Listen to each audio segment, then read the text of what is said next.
A minha tarefa, todos os anos, é introduzir e abrir esse congresso.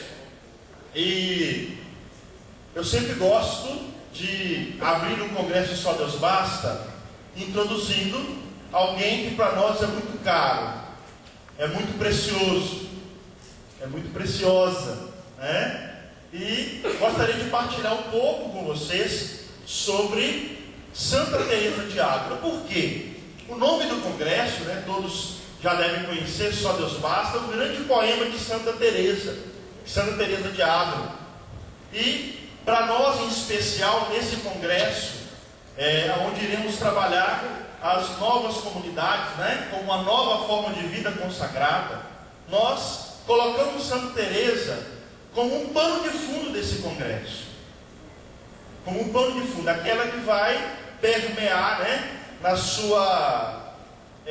mesmo na sua vida contemplativa, na sua vida oculta.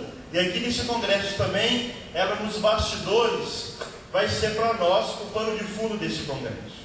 Porque Santa Teresa, não só para os carmelitas, não só para as comunidades que a têm como baluarte, ela é modelo e exemplo de vida consagrada. Todo santo, ele tem um caráter específico, para o seu carisma, mas também todo santo da igreja, ele tem um caráter universal. E Santa Teresa, ela tem esse caráter universal. E é com uma grande alegria, que eu tenho essa oportunidade de partilhar com vocês um pouco de Santa Teresa como mestra da vida consagrada, mestra dessa consagração a Deus. Porque, não sei se todos sabem, Santa Teresa, ela nasce e vive num tempo muito especial da história da igreja, que é o século XVI. O século XVI, na Espanha, ele é chamado século de ouro para toda a Espanha. Por que o século de ouro?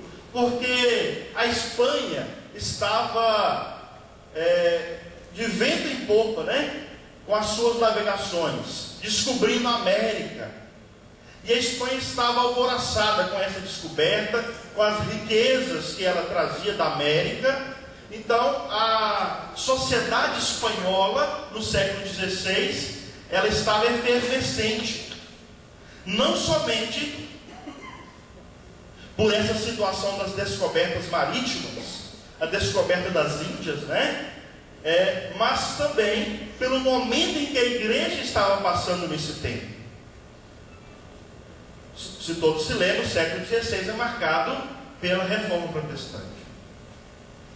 Então, este é o contexto em que Santa Teresa é chamada a viver e é chamada a ser esse testemunho de amor para toda a igreja.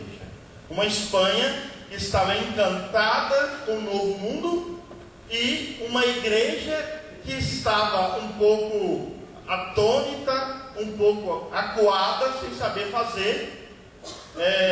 saber o que fazer com a Reforma Protestante. Então Santa Teresa era muito consciente, muito lúcida do tempo em que ela vivia.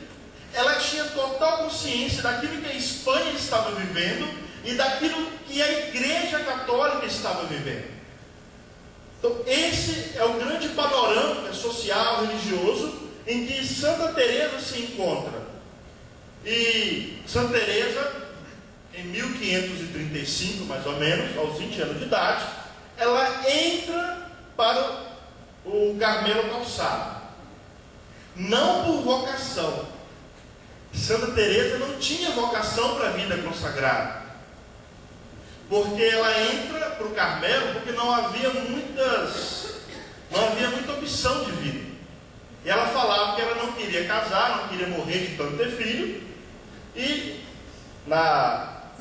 no século XVI, ou a mulher se casava numa obediência estrita ao marido, ou ela ia ser religiosa.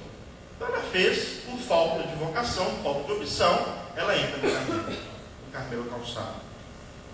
E aí é interessante porque aos 20 anos, Santa Teresa entra no Carmelo, passa por várias situações de enfermidade, situações mil, mas Santa Teresa, dentro do Carmelo, vai descobrindo a sua vocação, vai descobrindo o seu chamado, e essa descoberta passa principalmente por uma descoberta de si mesma. Então existem dois pontos marcantes na vida de Teresa para que ela construísse a sua história de salvação e a sua consagração a Deus. Teresa tinha uma total consciência do seu tempo. E aí, dentro do Carmelo, ela começa a cultivar uma consciência de si mesma. Então, Teresa não entra para o Carmelo para fundar uma comunidade, ela não entra para o Carmelo para resolver os problemas do mundo, ela entra por uma opção de vida que ela fez, e dentro do Carmelo, Santa Teresa tem um encontro consigo mesma. As motivações de Santa Teresa, a partir do momento em que ela vai se encontrando, não são motivações externas, não são motivações estruturais, são motivações internas, motivações do seu ser. Por que isso?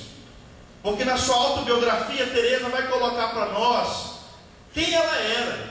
Ela tinha uma consciência muito bonita da sua fragilidade, da sua miséria, dos seus pecados, dos seus defeitos, e aí uma total consciência da graça de Deus derramada sobre a vida dela. E ela vai falar para nós o quão Deus derramou graças em sua vida, em toda a sua história de vida, mesmo ela não correspondendo a essa graça, mesmo ela não tendo consciência dessa graça. E aí Teresa vai dar um grande novo para o século XVI e para a igreja, de que a graça de Deus em nós não é consequência dos nossos méritos.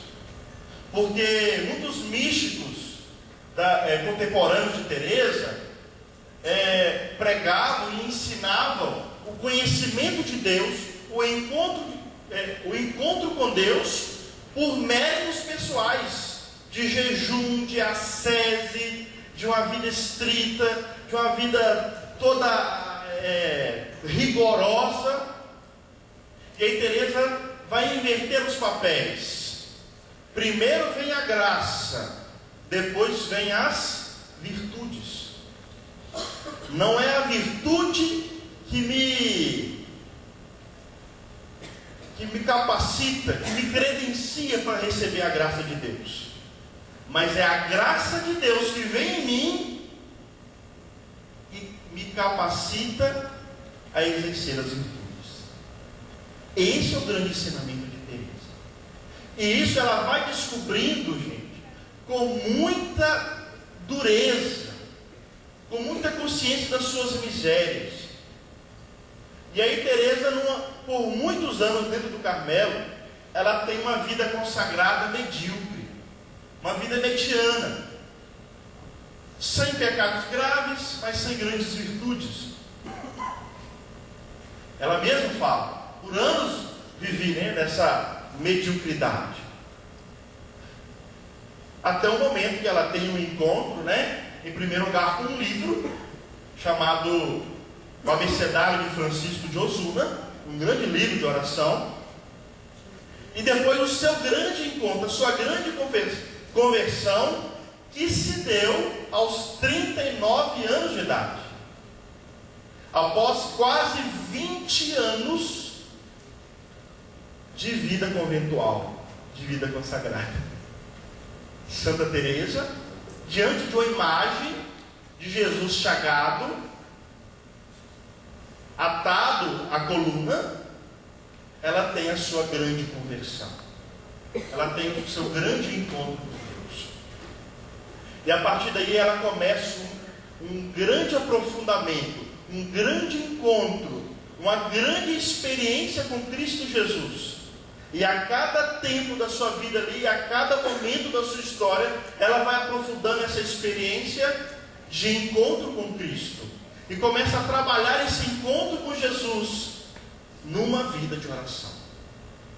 Por isso os livros de Santa Teresa, para nós que eu digo, para toda a igreja, são uma grande fonte, uma grande riqueza, inspiração e ensinamento para a vida de oração.